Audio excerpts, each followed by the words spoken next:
Thanks for coming. This is the session for ArcGIS Maps for Adobe Creative Cloud. My name's Steve Moore. I'm a product engineer on the Maps for Creative Cloud team at Esri. How many people actually are using this extension already? Okay, cool. So just a couple, and that's good because I'm actually going to do a little bit of background about what it is, why we made it, kind of how you can use it. So we kind of had this spectrum of users in mind when we first started developing this extension. It's really geared towards cartographers and designers because kind of the main use case is it lets you bring down spatial content from ArcGIS Online into Illustrator and Photoshop and then work with it natively there as vector data in Illustrator, raster data in Photoshop. And that's really because kind of these two personas on the right, cartographer and designer, are more comfortable using Illustrator to do the design work rather than the GIS analyst on the left side there that's going to be using our heavier desktop GIS software. So people that either don't have that skill set or don't have access to the desktop software, this kind of bridges the gap for them. And then also the GIS analysts can take advantage of it as well. They can make their spatial content more readily accessible across their organization. And then there are some GIS analysts who use both types of software. So they do a little bit of their styling in Illustrator kind of just to do some finishing work. So super boring slide, but just keep these kind of 3 steps in mind. I'm going to go through them one at a time. You aren't necessarily always going to have a sort of A to B workflow with this app, but these are kind of the 3 things that you're always going to have to do. You have to define your map extent, compile the map with your content, and then download into Creative Cloud. So defining the map, the important thing to remember is that this is not a preview of the map that you're going to get. So it's kind of a little bit hard to see in the screenshot, but we have 2 main windows in this extension. The mapboards window and compilation window. So you start on the mapboards window. This is where you define your map extents. You can have multiple extents and then manage them independently here. So you can define it a few different ways. You can just interactively draw it, like a draw tool kind of experience, or you can import that extent from an existing web map or layer, so it'll bring in that extent for you and all the content that goes with it. And the 3 variables to kind of always keep in mind when you're dealing with these map boards are extent, scale, and page size. So basically, given any of those 2 variables, we can calculate the 3rd one, the missing one, for you. So extent is always defined because you're either going to draw that extent or import it from an item. And then depending if you want to preserve the map scale or the page size, that's, you pick one of those options, we'll calculate the missing one for you. So I'm going to demo that in a little bit. It'll probably make a little more sense when you see it. So compiling the map, this is where you actually add your spatial content. This is done on that 2nd window, the compilation window. And this is a preview of the map. So this should be exactly a representation of exactly what you're going to get in the downloaded AI or PS file in Illustrator or Photoshop. So you can bring in content from a number of different places. I mean, all of ArcGIS Online. You can search just through the Living Atlas, just through your own organization's content. And then you can also bring in file-based data. So CSV, text file, shapefile, KML, you can bring those in from disk locally. Also, if you have a URL to an ArcGIS Online item that somebody sends you, maybe it's a web map or something, they just email you a URL. If you have access to that item, you can just paste that URL directly in. So you don't have to browse to it or search for it or anything like that. Lastly, geosearching. So you can add place names, basically. You can search for a business name or a city name, an address.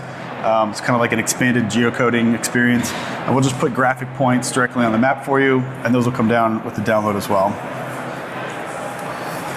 So the last step, obviously, is downloading. So this is when we're sort of translating that web map information into something you can use in Adobe applications. And we kind of lump some of these management tasks in there as well. So adjusting layer order, you can switch your base map, change the projection. We support all the standard kind of Esri coordinate systems and projections. You can increase the DPI if you want to have higher resolution raster data. So you can have a mix of vector and raster data even in Illustrator. It's always raster in Photoshop though. And so sync, we kind of use the term interchangeably with download because it isn't just downloading the content into Illustrator. It is disconnected from that source data, so you really are extracting the data and downloading it, but we're also embedding that map information in the AI file itself. So it's persisted there, so it's more than a download. We're kind of creating this link between the map in our extension and the map in your AI file. So you can take that AI file, give it to a coworker, they can open it up, and basically pick up in our extension where you left off, because the state of that map is preserved in the AI file. Symbol replacement, this is something that's easier to just show rather than try to explain, but basically, and I will show it, but basically you can automatically swap out symbology for some of your data, like on the fly as you download. So again, I'll kind of walk through it. It'll be a little bit easier to show. So I'm going to jump into a demo. We're going to start in ArcGIS Online. I'll kind of show you how you can set up your organization with tagging so that you can make your content more easily accessible through this app. Different types of content that you can add, some ways you can change the appearance, some of the options that you have to do that, and then obviously downloading. Oops. So I'm actually going to start, not in ArcGIS.com, I'm going to start at AdobeExchange.com. So this is how you install the extension. It's free, and it's installed. Adobe Exchange is kind of like Adobe's third-party marketplace. So people create extensions and apps and sell them on here. So if you go to Exchange.com, click on Creative Cloud. Usually the easiest way is to just search for Esri or ArcGIS. Sometimes we're on that kind of banner there, but you'll always find it if you just search for it. So I already have it installed, but you'd see a button here that just says free. You click that, and then it actually syncs through the Adobe's Creative Cloud desktop app. So you don't download an installer and run it like a kind of traditional install experience. And then as we push out updates to our code, they'll just sync automatically through that same desktop application. So it's a little bit problematic at times, but it's a pretty seamless install experience. So now I'm going to go to ArcGIS.com. So I think as I go through this, it's helpful if you keep that graphic in mind that I started with, where we've got the GIS analyst on one end of the spectrum, designers and cartographers on the other end. So I'm going to kind of, for the sake of the demo, play the role of a GIS analyst. We'll say in an organization that's got some designers, they're working on a demographic project, and they've asked me to get them some spatial data that they can work with inside Illustrator. So I'm going to start, we'll go to Palm Springs.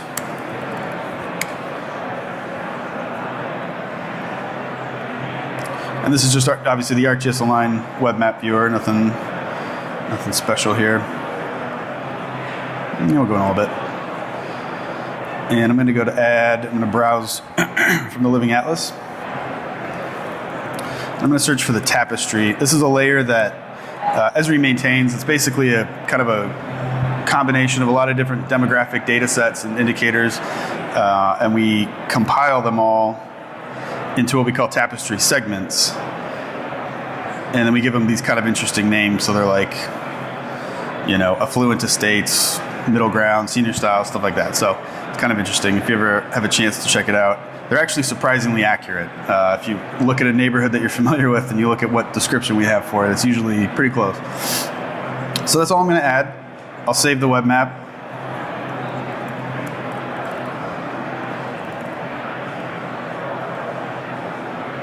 And I'm going to share it with the design team group.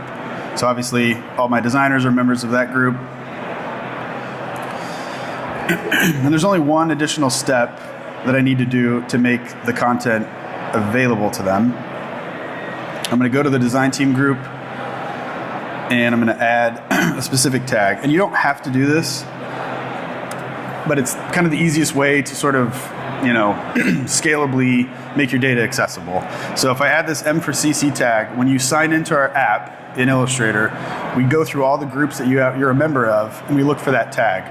And if we find it, we make it basically available as a data source that you can pull in content from. So it's just the easiest way to do it.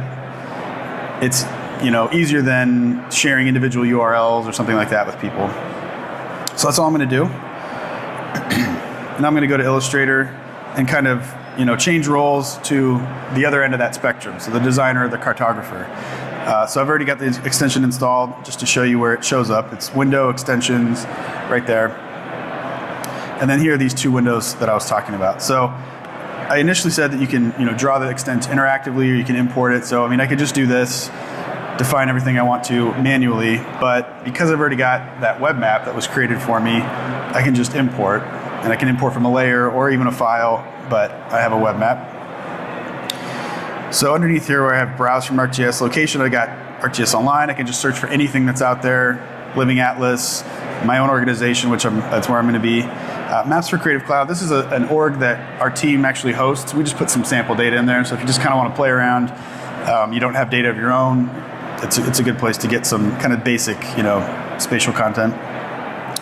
So I'm going to go to my organization, and because I added that tag, I see design team here. So if I hadn't added that tag, design team wouldn't be an option. I'd still have access to that item if I got it some other way, but this is really the best way to kind of share content with other people in your organization. So here's the Palm Springs web map that I just created. So I'll add that, and it creates the extent for me. So the extent of that web map is read out from the item that I just selected, and the extent is created in this extension based on that. So I also, though, I can modify this. I'm not stuck with this extent. And this is where I was talking about with extent, scale, and page size, those three variables that kind of interact with one another. So right now it's 1152 by 720 pixels, but I'm actually more concerned with the scale for this map. So I'm going to choose to set the map level of detail. I'll say 1 to 30,000. And you see that the artboard size just changed. So I'll go back, and I'm actually going to shrink this extent down just a bit. And if I go back into that same dialog, the scale is still 1 to 30,000, but the height and width changed again. So if I had picked the other option, set artboard size, as I changed that extent, it would get larger and smaller, and the scale would change, but the height and width would stay the same. So it's just whatever is more important to you for the map that you're making. So now I'm going to switch over to the compilation window. And so you can see that I've got the data too. So it didn't just bring in the extent, it brings in all the content that was saved in that web map as well. So I'm going to actually delete all these layers because they're not visible. And I can expand this a bit. So this is kind of an experience similar to what you get with the ArcGIS Online map viewer. As far as the layer, how the layers are kind of handled, you get a little bit of a legend experience here. I'm just going to go ahead and delete these as well. And I'm going to bring in some additional content. I'm going to search in the Maps for Creative Cloud org. This is the one I mentioned that has a lot of sample data in it. So I'll just search for census tracts and add that in. And then I can come in and I have some of the same experiences that you get in the TOC and the ArcGIS Online map viewer. So I can change the symbology. I can pick an attribute if I want to symbolize off a different field, change the renderer type. In this case, I'm just going to change the colors. I'm not a cartographer, so this is going to be an ugly map. But so I'm also going to, before I forget here, this is just the Esri basic raster layer, raster topographic base map. But if I click this little flyout here and select base map, I get the kind of standard Esri base map gallery. There's these two additional options up here, Vector Street Map and Natural Earth. So these are dynamic vector services that we host specifically for this application. So Natural Earth is made from free Natural Earth data, if you're familiar with that. It's really only suitable for small scale mapping. And then Vector Street Map is actually really high quality global commercial data, down to like local road level of detail. And we're able to make it, we license it, we charge people for it, but for this application, because of the way that we're making it available, the way that we're sort of exposing it, we're able to do it for free. So it's really cool. It's probably the most popular layer that we have out there. A lot of people use it, so I'm gonna pick that. Turn these back on. And so I could add a layer from file here. This is the shapefile, CSV, text file. Just don't quite have time for that. So I'm going to go to Add Places. And this is the Geosearch option that I mentioned earlier on. So I can just search for, I'm going to search for business name in this case, Starbucks. There's only a few. So I'll hit Add All. And I just get these three little basic marker symbols on the map. And I'm going to change the name to Starbucks. And this is important for that symbol replacement workflow that I'll go into more detail in just a second. One last thing I want to show is labeling. So I can come in and do some basic labeling, just pick a field, set the size, boldness, all that stuff.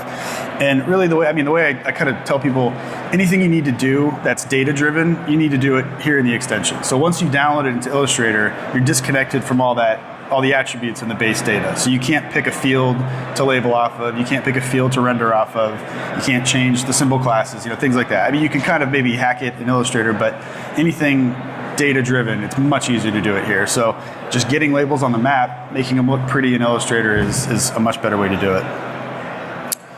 So hit OK. And this is the download button up here.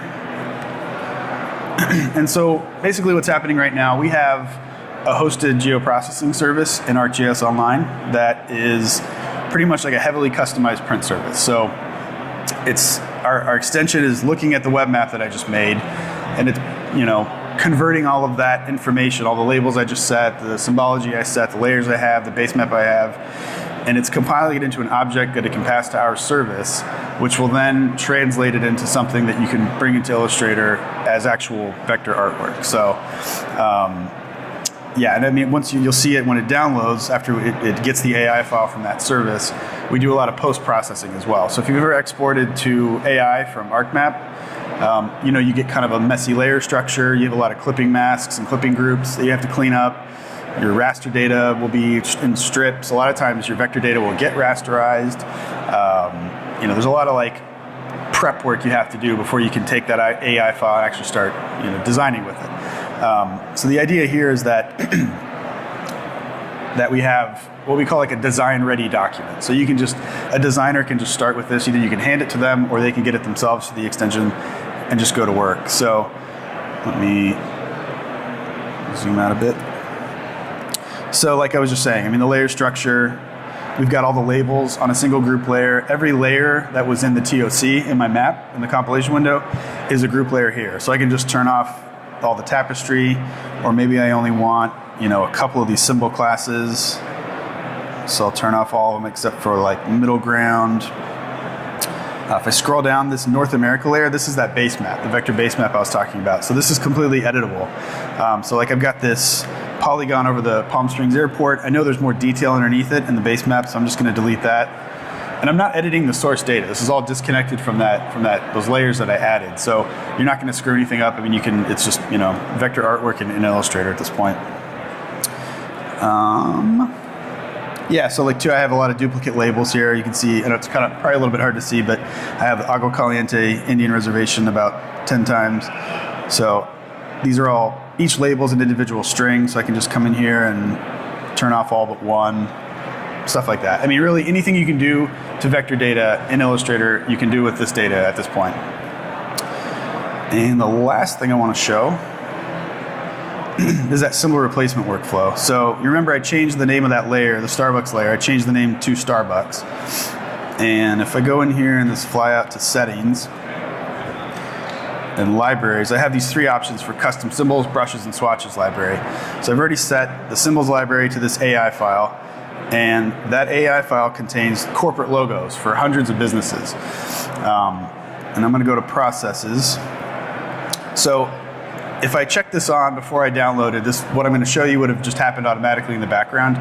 You can also do it manually, which I'm doing just so you can see it happen. And basically what it's going to do, hit run here, it's looking through my custom symbols library, and it's looking through the layer names in my document, and it's looking for a name match of anything. So in this case, it's going to find a layer called Starbucks in my AI document, and it's going to find a symbol in my custom symbols library called Starbucks. And it's going to swap out the symbol for each of those points in the Starbucks layer with the Starbucks logo from my custom symbols library.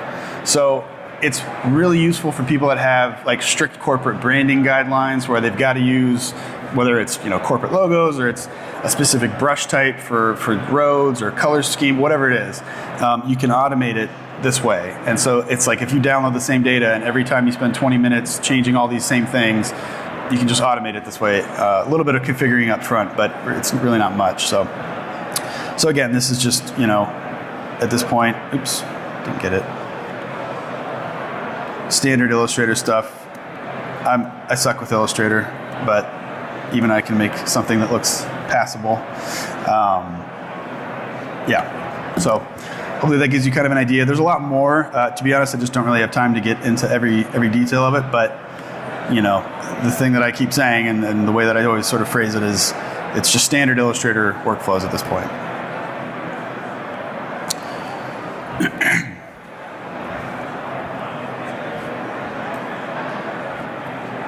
So yeah, things that are coming in our next release. Our next release will be 1.4. We'll have support for legends, so you can create a legend inside Illustrator after you've downloaded. That's most likely how it's going to be. After you've downloaded into AI, and it'll create a legend based on the layer structure that you have. We're going to add some analysis options, so some of the like buffering, routing, geo-enrichment, some of that stuff that you can do in the online map viewer, you'll be able to do inside the app before you download. A subset though, not the full kind of palette of tools. And then a data update. So the natural earth layer that I showed, the vector street map layer that I downloaded, we're going to update the vintage of data for those two services, and then add some additional data sources as well, some new data. Further down the road, this is a big one, is Pro to Illustrator support. So if you've ever used that ArcMap exporter to AI that I talked about, that doesn't exist in Pro, and it's been a huge request basically, and there's a number of reasons why it wasn't ported over to Pro. This application is sort of a replacement in some aspects for that export option, but we are going to have an ability to go from a Pro project to Illustrator and have an experience basically like what I just showed you. So a real cleaned up, editable, vector document in Illustrator. And kind of with that support will come support for these other two things: the ability to print vector tiles. So we can't do that right now, and then also an on-premise implementation. So we don't support Portal, but I won't get into the technicalities of it. But basically, once we have that first thing kind of taken care of, these other things become a lot easier. So yeah, those are all highly requested enhancements. So they are coming. Some additional resources. This is a good slide to take a picture of if you're interested. Adobe Exchange, again, this is where you download and install. We have a really good YouTube channel. We put out a new video each time we put out a new release. We also have some how-to stuff, just samples. We have a cartographer on staff that also occasionally will put up blog posts on our GeoNet page there. So we have a pretty good amount of content out there. It's real helpful if you're just getting started. And the standard Esri documentation page as well, doc.arcgis.com. That's really it. As always, please take the survey. We really do use this feedback. It comes directly to the presenters, and it helps us, whether it's positive or negative, it helps us make better presentations. So if you have a minute, please do fill that out. And that's all I have. Thanks for coming, and happy to take questions. Yeah.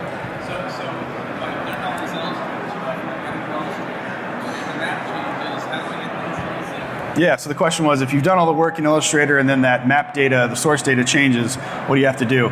You can open that AI document back up and basically download again. So it is a one-way extraction. So it's a snapshot of the data in Illustrator. But like I was saying with how we embed that map information, so if I close this AI file and I come back in and reopen it, it brings all the data, all the artwork obviously back in, but if I go into this compilation window, oh well, something failed, but it should work. Where if I go back in here, I get all this data, like the state of the map is preserved. Well, the Starbucks thing was just in the AI file, so yeah, that would be there. I didn't save it just now, so you don't see it, but yeah, whatever you do in the Illustrator file will always be there. But if you wanted to sort of like update the data, you go back into the compilation window, you just download again, and it'll download into the same document. It'll just be a new group layer with all updated content in it. Any other questions?